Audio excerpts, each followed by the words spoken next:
Now, pain is complex, and we need to look at it in a big picture way. In terms of that big picture, what I want you to think of is that there's the mental load of pain and there's the physical sensation of pain. Right now, there's a good chance that you're blending the two of them together. Okay? And this comes in quite often when you go to the doctor and the doctor says, well, what's your pain level? And I want you to give me a score of 1 to 10. And you look at them and you go 15 or you go 200. And the doctor stares at you in disbelief because realistically, with their interpretation of a scale of 10, you should be in the hospital on serious drugs to control that pain. But you're standing there, sitting there in front of them, and you're telling them that your pain levels are at 200. Unfortunately, then they start going, well, I don't really believe you, which is really frustrating. And that is a whole other conversation that I could have about the medical system. But when you're working with someone who has not experienced persistent pain, they don't fully understand that mental load of pain plus that physical sensation of pain. Now, here's what I want you to do. I want you to try and separate the two. I want you to be able to lay down. You can sit, you can lay down right now. And I want you to take a couple of breaths and just notice the physical sensation that you have in your body.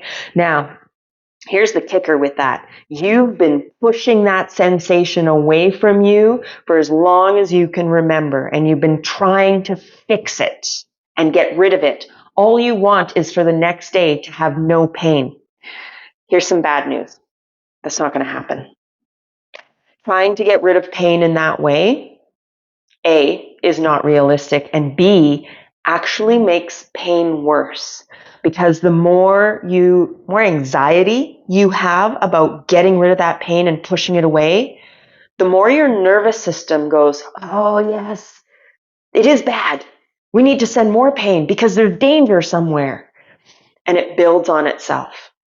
And then you start building on the mental load of pain of, I can't do this. I need to get through this. I'm going to push through to get this done. I need to be there for my family. I need to get this done. I need to work. I can't work. I'm not working. My finances. It piles on. I need you to take a breath. If any of that triggered you, take a breath. And I want you to take that awareness back to just looking at the sensation of pain that you have. And I want you to just look at it from a non-judgmental, non-analytical lens, which isn't easy because we've been so used to pushing it away for so long. Take this moment, breathe, look at that, and come back. That's it. That's all I want you to do is work on separating that mental load from the physical sensation.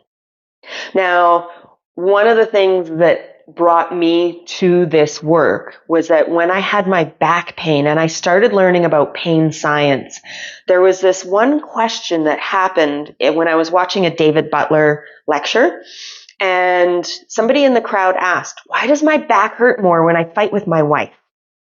And I took that and thought, when there's an argument, okay, your nervous system might feel like it's in danger, so it's going to send signals.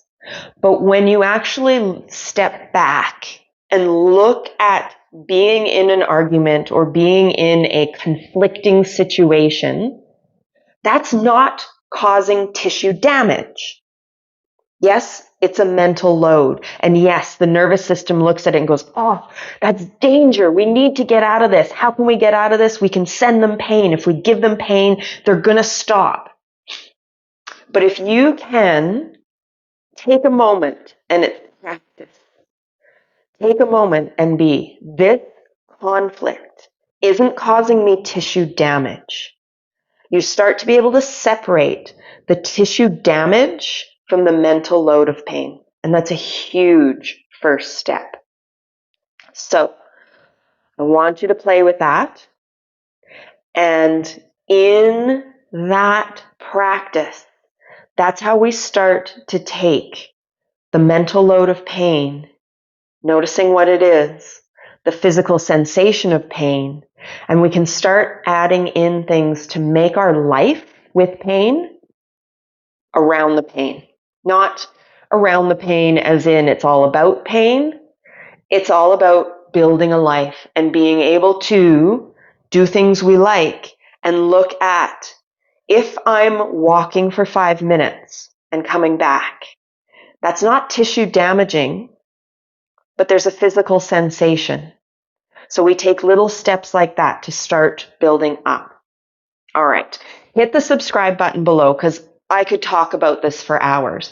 In the meantime, I have a 5-day program. It is free. There is no cost. It is called Change Your Pain.